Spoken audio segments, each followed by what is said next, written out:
So guys, let's move on to our next question. The question number 3.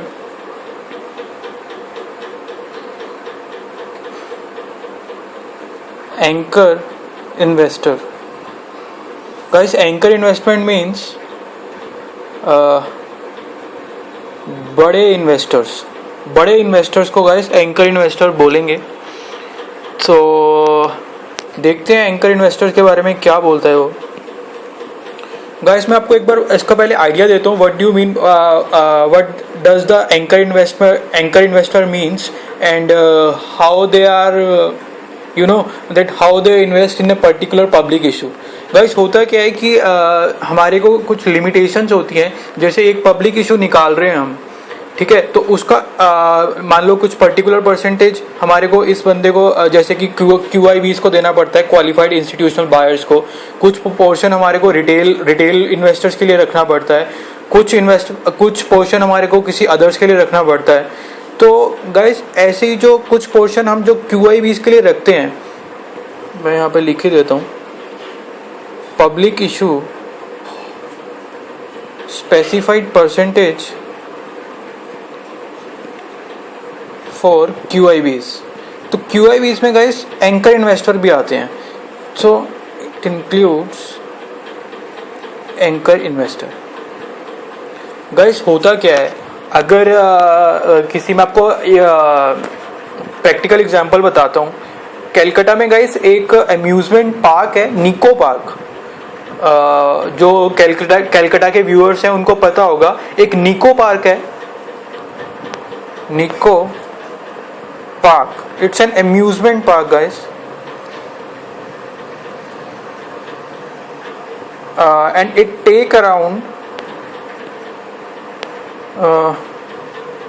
I don't have exact idea, but approx 50 crore के आसपास वहाँ पर investment जो पूरा तैयार हुआ है, अम्यूजमेंट पार्क 50 करोड़ के आसपास वो तैयार हुआ है. तो गाइस, उसमें किसी जब पर्टिकुलर कंपनी ने जब पब्लिक इशू लेकर आई थी, जो फंड रेज किया था, तो कुछ बड़े इन्वेस्टर्स थे जिन्होंने इस पर्टिकुलर कंपनी में, निको पार्क में, दे हैव इन्वेस्टेड. इन्होंने इन्वेस्ट करा था इस पर्टिकुलर पार्क में. तो गाइस, होता क्या है कि जो ये क्वालिफाइड इंस्टीट्यूशनल बायर्स होते हैं, they are qualified, they know each and everything about the market. They know which where we have to invest and where we have to divest. तो ये गाइस प्रोफेशनल बंदे होते हैं, इनको सब पता होता है कि हमें कौन सी कंपनी में इन्वेस्ट करना है, कौन सी कंपनी में इन्वेस्ट करना है, किसमें इन्वेस्टमेंट नहीं करना. तो गाइस, होता क्या है, जब ये बड़े बड़े बंदे, इनका जो मिनिमम जो एप्लीकेशन कर सकते हैं वो इस 10 करोड़ की होती है. गाइस, ऐसा नहीं कि एक शेयर मैंने खरीद लिया, 200 रुपए का एक शेयर खरीद लिया, ऐसा नहीं होता. ये जो एप्लीकेशन करते हैं, इनकी मिनिमम एप्लीकेशन ही 10 करोड़ रुपए होती है. तो गाइस, अगर 50 करोड़ का एक इन्वेस्टमेंट है, उसमें से 10 करोड़ इस पर्टिकुलर बंदे ने लगा दिए, एक एंकर इन्वेस्टर ने, तो guys it's a huge amount involve in this particular investment by this particular anchor investor. So guys, जब एंकर इन्वेस्टर पैसा लगाता है किसी प्रोजेक्ट में, तो जो उसके बाद पैसा लगाने के बाद जब पब्लिक जो कंपनी है निको पार्क, इसके बाद जब पब्लिक में जाती है, ये पब्लिक है, ये पब्लिक में जाती है कि देखो यार, तुम इस बंदे ने तो 10 करोड़ रुपए हमारी कंपनी में लगा दिया, तुम क्या 200 रुपए के शेयर खरीदने के लिए क्या इतनी मारामारी कर रहे हो. खरीदना है तो खरीदो, नहीं खरीदना मत खरीदो. जब इसको इतनी नॉलेज है, इसने हमारी कंपनी में पैसा लगाया, तो तुम्हारे को लगाने में क्या डर है. तो गाइस, होता क्या है, इसके इन्वेस्टमेंट करने से कंपनी को एक बेनिफिट मिलता है और इन्वेस्टर को एक प्रोटेक्शन मिलती है कि हाँ यार, ये बंदा 10 करोड़ रुपए लगा रहा है, तो मैं 500 का एक शेयर नहीं खरीद सकता इस कंपनी में. तो गाइस, ऐसा होता है. तो अब इसमें हम देखेंगे, जब पढ़ेंगे, इस बंदे ने अभी तो गाइस इन्वेस्ट कर दिया, क्या पता एक जो पर्टिकुलर निको पार्क का जो प्रमोटर है उसका कोई रिलेटिव लगता है, ठीक है, सपोज उसको रिलेटिव ने, उसने यहाँ पे इन्वेस्ट कर लिया, और पता लगा जैसे ही जब ये ऑफर जो पब्लिक इशू क्लोज होने के 2 दिन बाद उसने अपना पैसा सारा निकाल लिया वहां से. अब फंसी कौन रहेगी? पब्लिक. तो मतलब पहले उन्होंने अट्रैक्ट किया पब्लिक को कि देखो इतना बड़ा इन्वेस्टर हमारी कंपनी में पैसा लगा रहा है, तुम भी पैसा लगाओ, ये 10 करोड़ रुपए लगा रहा है तो तुम्हें 500 रुपए लगाने में क्या दिक्कत है। पब्लिक ने भरोसा किया कंपनी के ऊपर, पब्लिक ने देखा कि अगर ये 10 करोड़ रुपए, ये बंदा 10 करोड़ रुपए लगा रहा है तो हम क्या इतना छोटा सा अमाउंट नहीं लगा सकते। तो गाइस उसके बाद क्या होता है कि एंकर इन्वेस्टर पिक्चर में से निकलना चाहता है, वो अपना जो जितना भी पैसा लगाया था वो कंपनी को एडवांटेज दे जाता है, लेकिन वो क्योंकि वो जब जो पैसा निकालता है वो after the issue, after the closing of public issue पैसा अपना बाहर निकालता है, पैसा अपना पिक्चर से बाहर निकालता है, इस पिक्चर से बाहर निकालता है। अब जब वो पैसा पिक्चर से बाहर निकाल लेगा, अपना पैसा एंकर इन्वेस्टर ने निकाल लिया, फंसी तो पब्लिक रह गई। तो इसलिए एक रिस्ट्रिक्शन भी लगाई हुई है कि इतने with in this specified period anchor investor अपनी इन्वेस्टमेंट को ट्रांसफर नहीं कर सकता। तो ये भी हम उसमें पढ़ेंगे। तो गाइस मोटा मोटा मैंने आपको एक आइडिया दे दिया कि एंकर इन्वेस्टर किस तरह से काम करता है। तो इसको आप एक बार डिटेल में देखते हैं guys.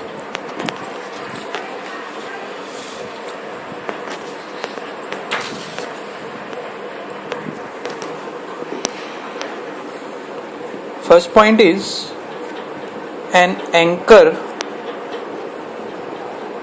investor shall make an application.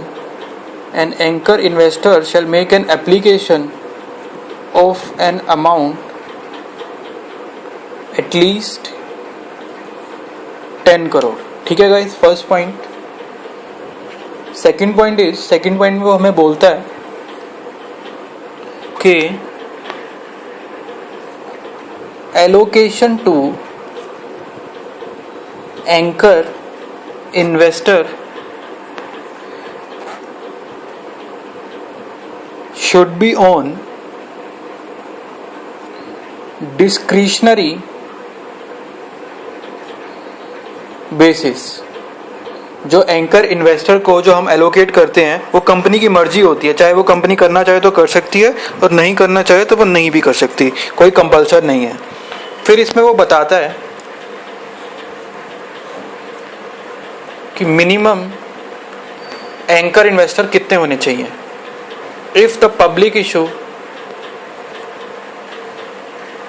Up to 250 crore and above 250 crore, इसमें 1, इसमें 5 मिनिमम है। अगर मिनिमम अगर 250 करोड़ से ऊपर का इशू जाता है तो उसके लिए 5 एंकर इन्वेस्टर चाहिए। अगर उससे कम है तो सॉरी यहाँ पे गैस 2 होता है, उसमें उसके लिए 2 चाहिए। तो ये सेकंड पॉइंट कंप्लीट करा हमने। Now move on to third point. 30% of portion available to QIB shall be available, ये मैंने आपको गाइस पहले ही बताया था, shall be available for anchor investor। ठीक है गाइस, जो 30% पोर्शन QIB को जो मिलता है उसमें से 30% एंकर इन्वेस्टर के लिए होता है। अब इसी के साथ एक पॉइंट और लिंक करता है, 1/3 of such portion reserved for domestic mutual fund। तो ये 3 पॉइंट्स का एक सीरीज में ये 3 पॉइंट्स हम लर्न करेंगे। ठीक है, अब उसके बाद फोर्थ पॉइंट पे चलते हैं।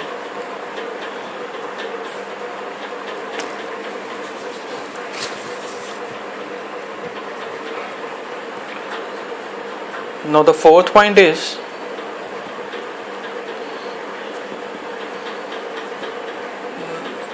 the bidding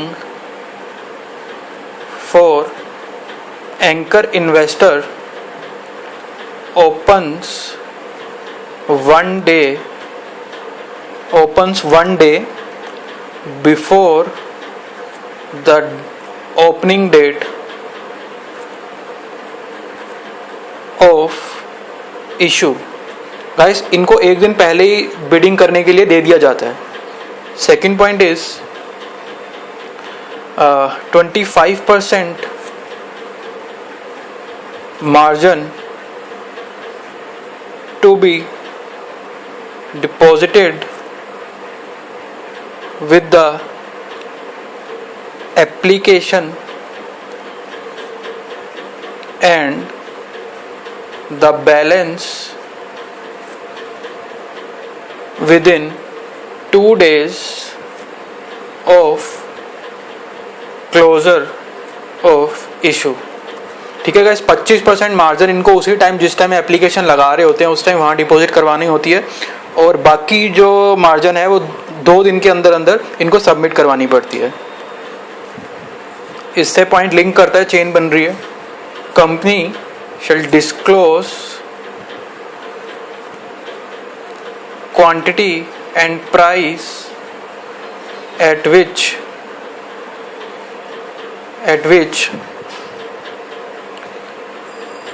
allotment made to anchor investor in public domain. वो पब्लिक को बताती है कि हाँ देखो ये बंदा 10 करोड़ पे लगा रहा है, तुम 500 रुपये नहीं लगा सकते, तो वहाँ पे वो चीज़ बताती है. सेकंड पॉइंट में हमने इसको चेन में देखा है. और उसके बाद क्या है guys,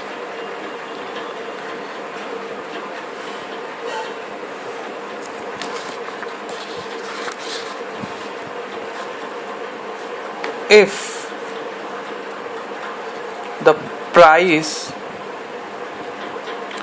price decided as per book building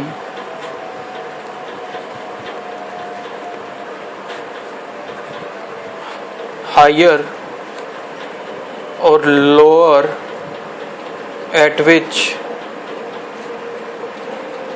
allotment made to anchor investor higher, at which allotment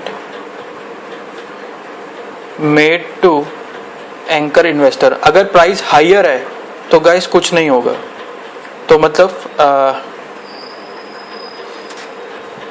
तो कुछ नहीं होगा, नो रिफंड.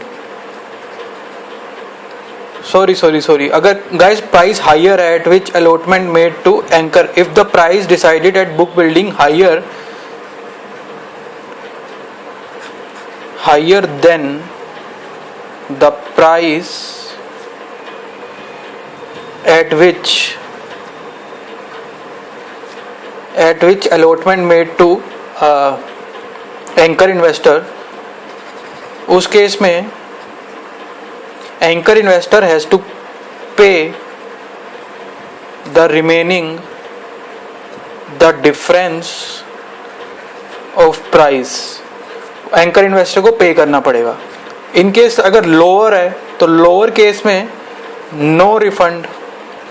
मतलब अगर गाइस हमने पब्लिक को ज़्यादा, जैसे एंकर इन्वेस्टर को मैंने शेयर अलॉट करा 10 रुपये में, पब्लिक को लेकिन जो हमारा बुक बिल्डिंग के हिसाब से जो डिसाइड हुआ, अभी बुक बिल्डिंग हम आगे पढ़ेंगे, वो हमारा प्राइस डिसाइड हुआ 12 रुपये. तो जो 2 रुपये का डिफरेंस है गाइस वो एंकर इन्वेस्टर को पे करना पड़ेगा. लेट सपोज ये केस है हमारा 1. अब केस नंबर 2 में एंकर इन्वेस्टर को हमने जो अलॉटमेंट करी वो करी 10 पे, और पब्लिक को जो प्राइस डिसाइड हुआ वो 9 रुपये. इस केस में 1 रुपये का रिफंड क्या इसे मिलेगा एंकर इन्वेस्टर को? बिल्कुल नहीं मिलेगा. तो यही कहानी मैंने गाइस यहाँ पर लिखी है और कुछ भी नहीं है. तो ये पूरा सेकंड पॉइंट गाइस एक लिंक चेन बन रहा है. एग्जाम में हाँ आपको अलग अलग पॉइंट लिखने हैं, बट लर्न करने के लिए गाइस आपको सेकंड पॉइंट में ये पूरा एक चेन बन रहा है. ठीक है, एक बार इसको दोबारा देखेंगे, बट एक बार कंप्लीट कर लेते हैं पहले. तो 2 पॉइंट हम 2 क्या ज़्यादा पॉइंट कर चुके हैं, क्योंकि 2 में बहुत सारे पॉइंट्स आ गए हैं. तो अगला पॉइंट देखते हैं. तो लास्ट पॉइंट है गाइस, ये 2 पॉइंट में काफी पॉइंट हमने कवर कर लिए हैं. लास्ट पॉइंट एक बचता है, उसको भी यहीं कवर करते हैं.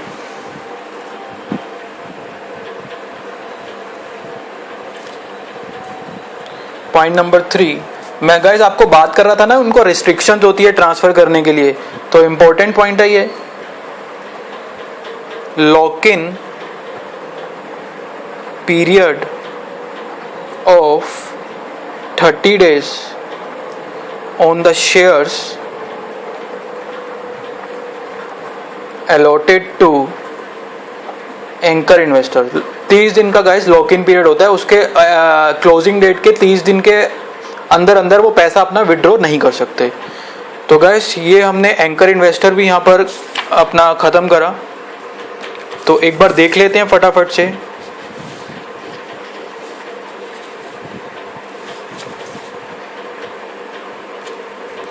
गाइस 3 पॉइंट हमने यहाँ कवर करे थे, ये हमारा 4th पॉइंट था, ये 5th था and this is our 6th point. ठीक है गाइस, तो सबसे पहले हमने एंकर इन्वेस्टर का मतलब समझा था गाइस। ठीक है, ये हमने पूरा डायग्रामेटिकली समझा था।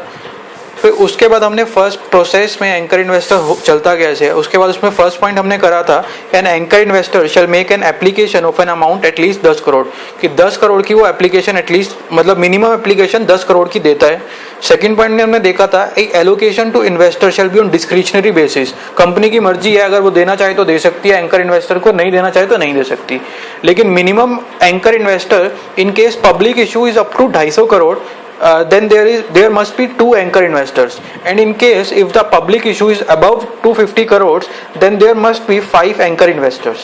Then the next point is 30% of the portion available to QIBs shall be available for anchor investors, यानी कि जो पोर्शन जितना भी लगा लो 200 करोड़ रुपए QIBs के लिए रखा है हमने, तो उसमें से 30% जो गाइस पोर्शन है वो हम क्या बोलते हैं, जो 30% पोर्शन है वो हम अवेलेबल रखते हैं एंकर इन्वेस्टर के लिए। फिर उसमें से भी जो 30% हमने एंकर इन्वेस्टर के लिए रखा हुआ है उसमें से 1/3 पोर्शन हमने रिजर्व कर दिया डोमेस्टिक म्यूचुअल फंड्स के लिए। तो ये 3 पॉइंट हमने यहाँ कवर करे थे फर्स्ट स्लाइड के ऊपर।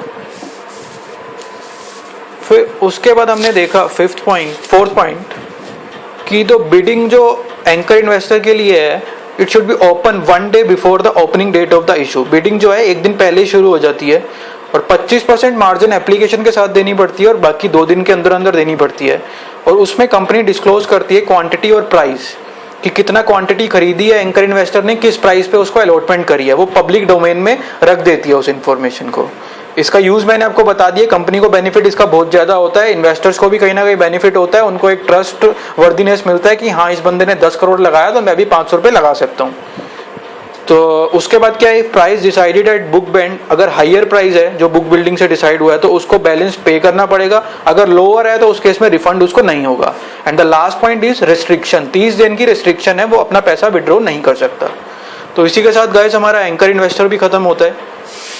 तो let's move on to our next question. 3 question हो चुके हैं guys, so stay tuned, 7 questions are only left for your 6 marks. ठीक है गाइस, देखते रहेंगे।